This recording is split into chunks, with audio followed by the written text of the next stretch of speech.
اسی طرح مدارس میں جو اساتذہ ہیں جو پڑھا رہے ہیں ان کی بہت محنت ہوتی ہے. میں جب مدرسے میں گیا, موضوع چینج نہ ہو جائے یار, جلدی سے چھوٹا سا سنا کے بس آگے نکلتا ہوں. میں جب مدرسے میں گیا پڑھنے کے لیے, دارالفتاء والارشاد حضرت مفتی رشید احمد صاحب رحمہ اللہ کا مدرسہ تھا, تو 8 یا 9 طالب علم ہوا کرتے تھے اس وقت. 9واں یا 10واں میں ہوں گا. 9واں کہہ لیتے ہیں, ویسے بھی 9واں تھا, وہ پرانے تھے, میں کیا تھا, میں 9واں تھا. تو فرض کر لو میں ویسے بھی 9ویں نمبر پر پڑھتا.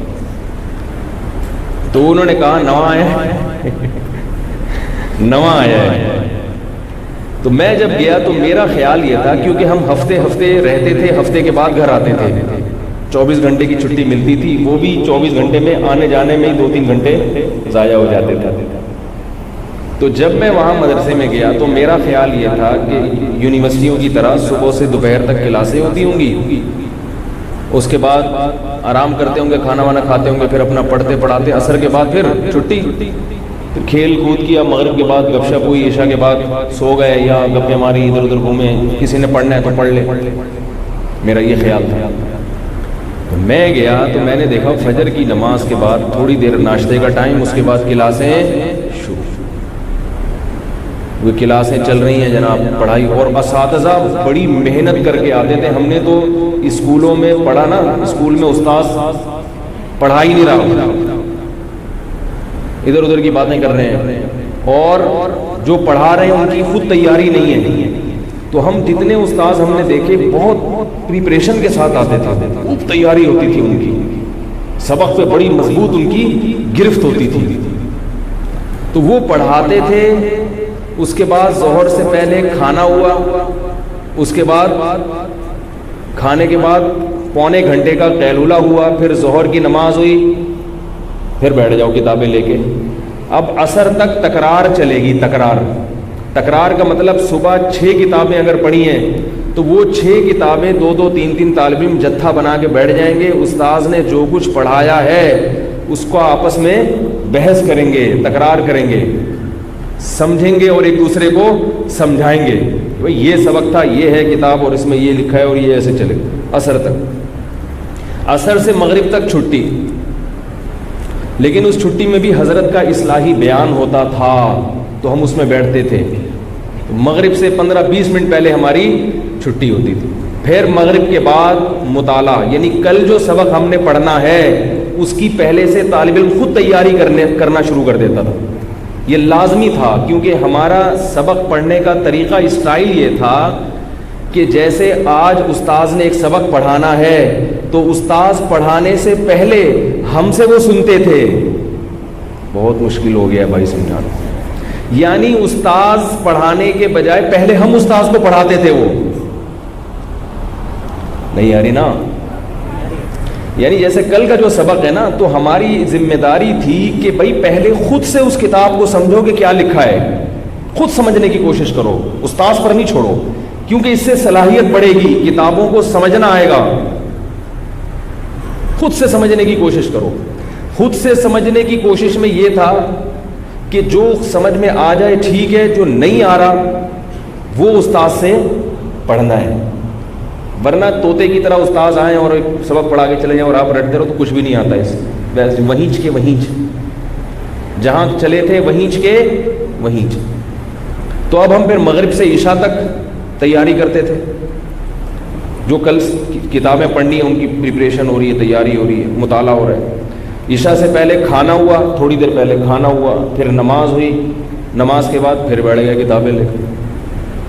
پھر وہی, کیونکہ 6 کتابیں حل کرنی ہیں تو وہ پھر تیاری کرتے بعض طلبہ 2-2 ڈھائی بجے تک بیٹھے رہتے تھے. پھر تہجد کے لیے بھی اڑ جاتے تھے. میرا معمول تھا 11 بجتے ہی بستر بچھاؤ, کیونکہ ہم کالج سے آئے ہوئے لوگ تھے, ایفورڈ نہیں کر پا رہا تھا میں یہ سب کچھ. کیونکہ ہم نے ایس ایم سائنس کالج کا ماحول بھی دیکھا تھا. ہم جب کالج میں جاتے تھے, صبح گھر سے نکلے گپے مارتے ہوئے, بھائی آدھا 1 گھنٹے میں کالج پہنچتے تو راستے میں گپ شپ بہت ہو جاتی تھی, انٹرٹینمنٹ. پھر وہاں جا رہے ہیں تو گولے گنڈے والا بھی راستے میں آ رہا ہے, خربوزے والا بھی آ رہا ہے, تھوڑا ٹچ کیا سب سے, خربوزے بھی کھائے, تھوڑے سے سردہ گرما کی پلیٹیں بھی, گنے کا جوس بھی پیا, کالج پہنچے تو پتہ ہی نہیں آج کدھر کون سی کلاس میں بیٹھنا ہے. بیٹھے احتیاطاً کلاس ختم ہونے سے پہلے آدھا گھنٹہ پہلے نکل لیے, پھر راستے میں گنے کا جوس پیا, انٹرٹینمنٹ, پھر آئے, پھر کرکٹ کھیلنا شروع کر دیا. کبھی سو گئے, سوئے تو ایسے کہ پولیس بھی آ کے اٹھائی, پولیس سے بھی نہیں اٹھی, عصر تک سوتے رہے. پھر فٹ بال کھیلنے چلے گئے, کبھی کرکٹ کھیلنے چلے گئے. پھر مغرب کے بعد سوچا کچھ پڑھ لیں, گھر والوں نے اگر دھنائی لگا دی تو پڑھ لیا, ابا اماں نے کوٹ دیا پیٹ دیا پڑھ لیا, نہیں تو ایسے ہی چل رہا تھا حساب. تو اب اس ماحول سے ایک دم میں جب ادھر آیا, میں نے کہا بھائی صبح 4 بجے اٹھ کے بیٹھے ہوئے ہوتے تھے پھر طلبہ کتابیں, 4 بجے صبح اٹھ کے بیٹھے ہوتے تھے کتاب لے کے. میں نے کہا یہ تو پہلے دن میرا خیال یہ تھا کہ عشاء کے بعد نا گپ شپ کا ماحول بنے گا, عشاء کے بعد ان کی کوئی بیٹھک ہوگی جس میں گپے ماریں گے, لطیفے شاعری یہ وہ. عشاء کے بعد پھر بیٹھ گئے. تو میں تو ترستا تھا کہ جمعرات کو چھٹی ہو میں گھر جاؤں, اور پھر جمعے کو واپس آتے ہوئے ایسا لگ رہا ہوتا تھا کہ جیسے جیل میں لے جا رہے ہیں کسی کو. بس اللہ نے ایک چیز کی مجھے ہمت دلا دی, میں نے کہا میں مر جاؤں گا اب یہ جگہ چھوڑ کے انشاءاللہ نہیں جاؤں گا, کچھ بھی ہو جائے, ورنہ میرا دل نہیں لگتا تھا. 2 سال ابتدا میں ایسے گزارے ہیں اتنی محنت مشقت میں. وہ سارے انٹرٹینمنٹ جو تھی ہماری تفریح, کھیلنا کودنا اور شرارتیں, وہ سب ایک دم تیل نکل گیا. پڑھنا پڑ رہا ہے بھائی, پڑھنا پڑ رہا ہے. یہ کیا ہو گیا بھائی, پڑھنا پڑ رہا ہے, ایسے پڑھتے ہیں. مجھے نہیں پتا سب مدارس میں کیا ہوتا ہے, اصول اور ضابطہ سب مدارس کا یہی ہے. ظاہر ہے تھوڑی سختی کم ہو جاتی ہوگی, لیکن یہ اس طرح سے پڑھائی جاتی ہے. تو میں پھر اپنے دوستوں کے آگے بتاتا تھا, میں بولتا بھائی ہم تو سمجھتے تھے کہ یہ مولوی ایسے ہی بن جاتے ہیں, تو پتہ نہیں. اس کا فائدہ یہ ہوا اس طریقے میں پڑھنے کا کہ جو کتاب ایک دفعہ پڑھی ہے وہ دوبارہ پڑھائی ہے. طلبہ کو پڑھانے سے پہلے پھر مجھے کوئی مشکل نہیں ہوئی, بلکہ طلبہ کو میں نے ایسی کتابیں بھی پڑھائی ہیں جو خود پڑھی نہیں ہیں, کیونکہ کتاب خود حل کر کر کے سمجھنے کی صلاحیت کافی حد تک پیدا ہو گئی تھی. اب کوئی نئی کتاب کے سامنے آئی نا جو میں نے نہیں پڑھی ہوئی ہے اور مجھے دے دی کہ آپ نے طلبہ کو پڑھانی ہے, تو وہ میں حل کر کے الحمدللہ پڑھا لیا کرتا ہوں. تو یہ دنیا کا بھی اصول ہے کہ اگر آپ دنیا میں کچھ پڑھ لکھ کے بڑے آدمی بننا چاہتے ہیں تو اسٹڈی کا یہی اصول دنیاوی تعلیم پہ بھی لاگو ہوتا ہے. یہ جو استاذوں کی تقریریں اور ان کو لکھ کے بس لکھتے رہو بیٹھ کے, اس سے کچھ بھی نہیں آتا. بعض طلبہ یہ کرتے ہیں, استاذ کی تقریر بیٹھ کے لکھ رہے ہوتے. بھائی اس سے کیا ہوگا, لکھی بھی تو سب چیز کتاب میں ہے نا, وہ لکھ رہے ہوتے ہیں. تو ایسے ہی ایک طالب علم تھا, وہ 8 سال تک استاذوں کی تقریریں بیٹھ کے لکھتا رہا, کاپیوں پہ کاپیاں جمع کر لی. اب جب گاؤں گیا اپنے, ماں باپ انتظار کر رہے ہیں کہ ہمارا بیٹا عالم بن کے آ رہا ہے, تو وہ ساری کتابیں لے کے چلا گیا. جو سب چیزیں اس میں لکھی ہوئی ہیں, جو لوگ کچھ پوچھیں گے ان سے دیکھ کے بتا دو. وہ اللہ کی قدرت کی وہ کاپیاں بکری کھا گئی. کاغذ کھا جاتی ہے نا بکری, بکری کو تو گھاس نہ ملے 2-3 دن, وہ تو کاغذ بڑے آرام سے کھا جائے. وہ کاپیاں کون کھا گئی, بکری. اب جب بھی کوئی اس سے مسئلہ پوچھنے آتا کہ حضرت یہ جائز ہے ناجائز, وہ کہتا بکری کے پیٹ میں.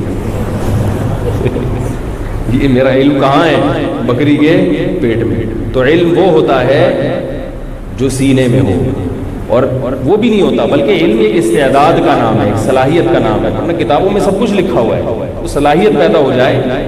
تو دنیاوی علوم میں بھی ایسے ہی کیا کرو اللہ کے بندو, تو کچھ محقق بنو گے, ورنہ وہی دم ہلاتے رہو گے بس.